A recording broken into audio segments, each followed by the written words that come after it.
안녕하세요.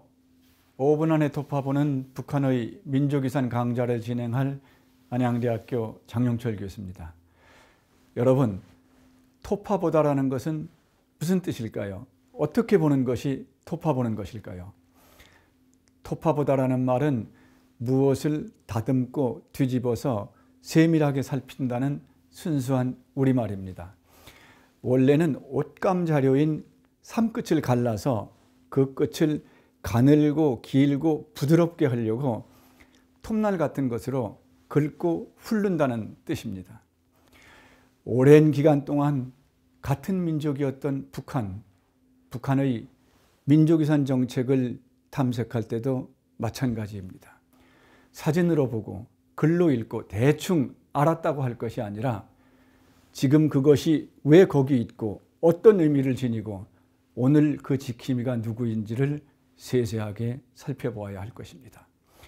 앞으로 15주 동안 마이크로러닝 기법을 통해서 진행될 이 강좌는 언젠가 다가올 통일의 그날 우리 민족 공동의 역사 부존 자원인 북한의 민족유산 정책을 탐색하기 위한 것입니다. 오늘은 그 첫 번째 시간으로 북한의 민족유산 정책과 개념, 역사부터 한 가지씩 살펴보도록 하겠습니다.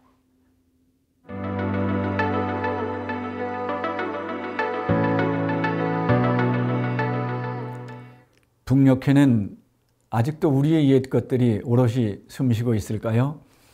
저는 여러분과 함께 5분 안에 돌파보는 북한의 민족유산 강의를 통해서 그것들을 하나씩 살펴보고자 합니다. 문화재는 곧 선대들이 이 땅의 자손들에게 대대손손 대물림한 공동의 민족유산이고 국토의 부존 자원입니다. 5천년 지층마다 차돌처럼 박힌 이 단단한 숨결들은 줄기든 곁가지든 누구도 함부로 할 수 없는 우리 민족 공동의 재부인 것이죠. 이 땅 역사의 수레바퀴 자국이 저 백두에서 한라로 선명한 만큼 북녘 땅 곳곳에도 몸집 크고 솜씨 없은 옛사람들의 살림살이가 질비했습니다. 더러는 분단의 충격에 사라지고 더러는 사상의 무게를 이기지 못해 주저앉았어도 우리는 똑똑히 그 안위를 물어야 합니다. 그것이야말로 언젠가 다시 우리가 함께할 그날을 위한 몸짓이기 때문입니다. 저와 함께할 강의들은 정보가 부족해서 담고 있는 내용이 모두 정확하지는 않지만 저희 20여 차례 북한 방문 경험과 북한 사회문화 전공 지식을 바탕으로 해서 북녘 산하에 흩어진 문화유산들을 찾아갈 것입니다. 북한이 내세우는 국보급 문화재는 물론 전쟁의 참화로 사라진 장안사터, 서광사터 등 유서 깊은 대찰들의 주초라도 찾기 위해 잡초우거진 땅도 헤집어 볼 것입니다. 북녘의 모든 문화유산을 전수조사할 수는 없으나 새롭게 우리가 기억해야 할 선명한 것들을 찾아서 한 걸음씩 떠나봅시다. 그러기 위해서는 먼저 북녘의 길을 가려하면 이질적인 표지판들을 읽을 줄 알아야 합니다. 문화재의 표식과 형식은 다름 아닌 문화재에 대한 그 정권의 인식과 사상, 정책을 담고 있기 때문입니다.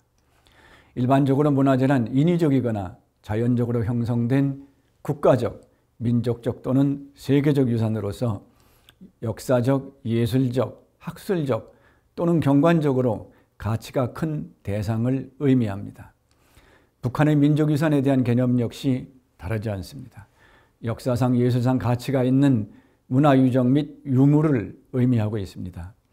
그러나 북한의 문화재 개념 속에는 사상성과 인민성이 중요한 판단 기준이 되고 있음을 주목해야 합니다. 역사상, 예술상 가치가 있는 문화유적 및 유물을 여전히 그 대상으로 삼고는 있지만 사회주의적 민족문화 건설의 원칙에 맞는 문화유적 및 유물들을 중심으로 표지판 크기와 내용을 달리하고 있는 것입니다. 궁전이나 절간 같은 큰 건축물들은 다 인민의 창조적인 노동과 지혜와 재능에 의하여 창조된 것이기 때문에 거기에는 인민의 생활적 및 미적 요구와 지향, 재능, 고귀한 경험이 깃들어 있다. 북한의 주체 건축론의 내용을 주로 담고 있는 건축예술론의 문화재의 개념과 관련된 내용입니다. 이 문헌을 보면 북한이 문화재를 어떻게 규정하고 있고 어떤 의미를 부여하는가를 잘 알 수 있습니다. 인민의 창조적인 노동과 지혜, 재능을 말함으로써 인민성을 강조하고 있고 또한 인민의 생활적 및 미적 요구와 지향을 말함으로써 사상성을 강조하고 있는 것입니다. 북한의 민족유산, 곧 문화재에 대한 개념은 한마디로 유물사관, 공산주의 이념에 입각해서 인민성을 가지고 있으며 역사상, 예술상 가치가 있는 문화유적 및 유물을 의미하고 있는 것입니다.